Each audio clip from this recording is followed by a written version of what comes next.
Secara esensial, keadaan kita itu sebenarnya selalu baik atau unconditional.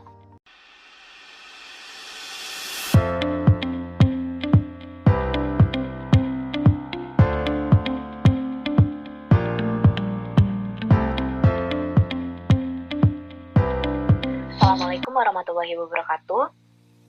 Selamat pagi, siang, sore, malam teman-teman semuanya dimanapun kalian berada. Semoga kalian selalu diberkati oleh Tuhan Allah Subhanahu wa Ta'ala. Hari ini kita akan belajar tentang self-inquiry, transcendental meditation, dan juga prayer. Namun kita akan membahasnya lebih dalam lagi daripada pertemuan yang sebelumnya. Pertama-tama kita review dulu nih materi yang kita pelajari beberapa minggu lalu. Nah, beberapa minggu lalu kita kan sudah belajar tentang form dan meaning. Bagaimana form itu adalah selubung yang meliputi the essence. Jadi bagaimana form atau objek pengalaman itu sebenarnya memiliki maknanya tersendiri.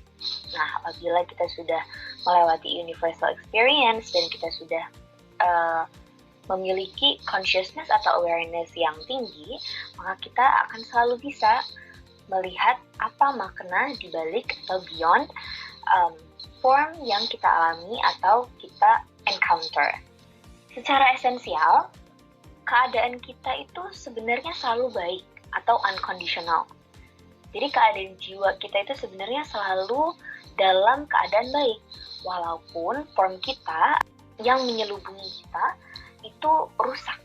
Rusak itu dalam artian terganggu karena ujian kehidupan. Jadi ya di kehidupan ini pasti kita mengalami kesulitan, kita juga mengalami kekecewaan, kita mengalami kekhawatiran. Form ini kan sifatnya temporal, jadi mudah rusak, runtuh, ataupun terkoyak-koyak oleh pengalaman kehidupan kan.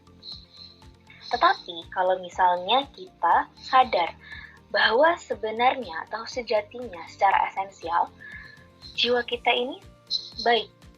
Jadi no matter how kehidupan ini tes kita, menguji kita, yang rusak itu hanyalah form kita. Dan kapanpun kita bisa memperbaiki form kita. Jiwa kita akan tetap baik dan unconditional. Jadi kekuatan yang tidak terbatas atau what I am atau our true self itu akan memberikan kekuatan kepada form supaya form kita tetap kuat dan utuh. Nah, jadi what I am ini akan memberikan keharmonisan kepada form. Karena what I am, sifat sejatinya adalah pure being, pure bliss, dan pure knowledge. Tetapi apabila kesadaran kita didominasi oleh form, apabila kesadaran kita itu masih stuck di bentuk, permainan bentuk, gitu. Jadi kesadaran kita masih stuck di level yang bawah nih, masih rendah. Maka akan banyak ujian yang datang kepada kita. Kita akan stuck di kekecewaan, kekhawatiran, masalah hidup. Dan kita tidak sadar bahwa sebenarnya kita ini baik-baik saja. Dan bisa kembali baik-baik saja. Form kita itu bisa kembali baik-baik saja. In other words, what I am ini, what I am yang memberikan keharmonisan pada form kita ini, bila dianalogikan atau to put it simply, adalah keadaan di mana Tuhan memberikan pertolongannya kepada kita. Jadi kan ada ayat yang berkata bahwa barang siapa yang bertakwa kepada Tuhan, maka akan diberikan jalan keluar. Seperti itu. Nah, jadi kesimpulannya, percayalah bahwa jiwa kita ini unconditional, selalu dalam keadaan baik saja, namun ada kalanya form kita itu dikoyak-koyak oleh perjalanan kehidupan. Tapi ingat, form kita bisa kembali lagi harmonis bila kita bisa kembali ke what I am. Ada sebuah analogi nih dalam bila kita berbicara tentang self-inquiry process atau transcendental meditation atau prayer. Ada yang namanya analogi rumah kecil besar. Nah, I am kita ini selalu berada dalam dua persimpangan rumah kecil dan besar ini. Nah, di pertemuan sebelumnya kan kita sudah belajar tuh bahwa kita tuh sedang duduk sebenarnya di jembatan antara rumah kecil dan besar ini. Rumah kecil itu apa sih? Rumah kecil itu adalah form, person, mind, dan ego. Sedangkan rumah besar itu spirit, consciousness, tempat kedamaian, tempat kenikmatan, jannah atau simbol dari freedom.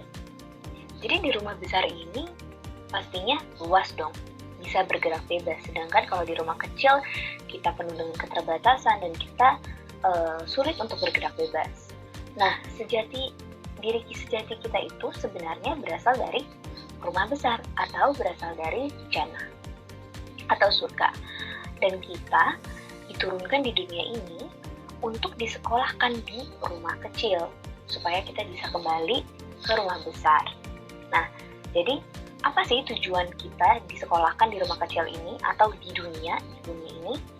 Yaitu untuk mengembalikan kesadaran yang masih stuck di form gitu. Jadi kan di kehidupan ini pasti kita diberikan ujian-ujian kehidupan, dimana kalau misalkan kita bisa melewati ujian tersebut dan bisa naik level, pasti kita lama-kelamaan akan bisa kembali ke rumah besar atau kembali ke atas. Nah, keadaan ini juga direfleksikan di sejarah Islam, tepatnya di kisah Adam dan Hawa. Yang teman-teman tahu kan kisah Adam dan Hawa, mereka diturunkan dari surga karena mereka melanggar peraturan di surga. Mereka memakan buah kuldi atau buah dari forbidden tree, buah terlarang. Jadi makna reflektif atau tafsir dari cerita Al-Quran ini adalah bahwa keadaan ini terjadi juga di dalam jiwa kita. Jadi cerita itu adalah suatu simbol bahwa forbidden tree ini adalah form yang ada di dalam jiwa kita atau di kehidupan kita. Gitu. Yang kedua, cerita ini juga merupakan simbol di mana manusia diturunkan dari rumah besar ke rumah kecil untuk ya tadi mengembalikan kesadaran yang masih stuck di form. Nah, kembali lagi ke buah kuldi nih. Jadi sebenarnya di dalam jiwa kita ini juga ada buah kuldi, juga ada form gitu.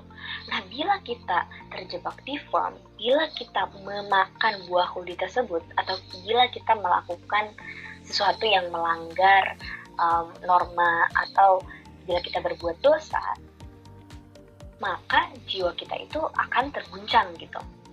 Supaya jiwa kita ini tidak terguncang lagi, supaya kembali harmonis, maka kita disekolahkan lagi gitu, karena kita tidak lulus. Maksudnya tidak lulus itu kita belum lulus keluar dari form. Nah, jadi bila kita summarize lagi nih, di dalam diri kita itu ada buah kuldi. Buah kuldi ini adalah simbol dari form yang ada dalam diri kita. Nah, form ini seringkali tidak bisa kita handle gitu. Kalau misalkan tidak kita handle, pastinya membuat jiwa kita tidak damai dong. Nah, kalau misalkan kita stuck di form terus kita tidak damai jiwanya, pasti kita akan tinggal di rumah kecil terus karena kita belum lulus ujian.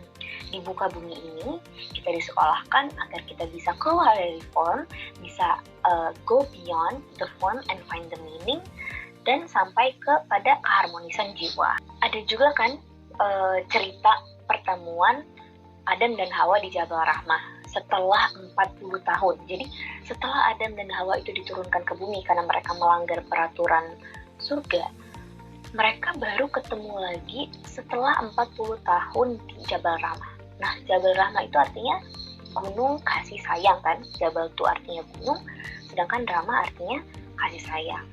Tentunya kejadian yang ada di Al-Quran ini bukanlah satu kejadian yang mungkin memang terjadi, namun bila kita lihat dari perspektif yang lebih simbolik gitu, peristiwa ini menyimbolkan atau merepresentasikan bahwa the fact that jiwa kita itu sebenarnya memiliki soulmate gitu. Jadi memiliki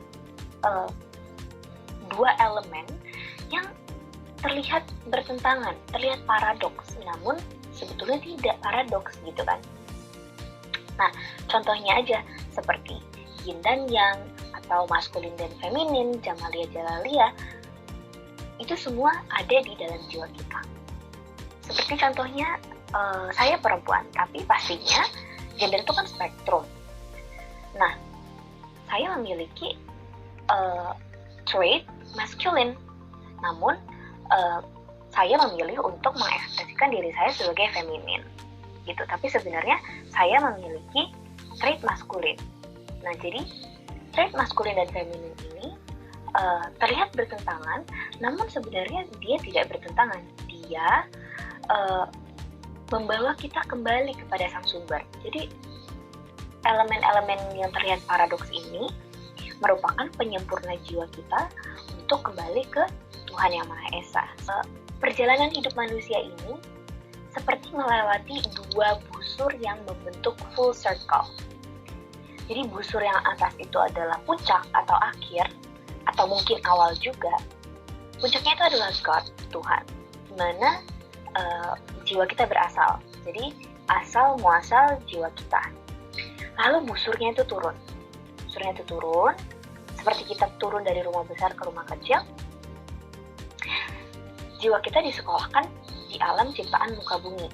Jadi sama seperti Adam dan Hawa, dia turun dari puncak dan akhir ini, dari busur atas ini, dia turun ke bawah untuk sekolah di alam ciptaan muka bumi supaya bisa keluar dari form.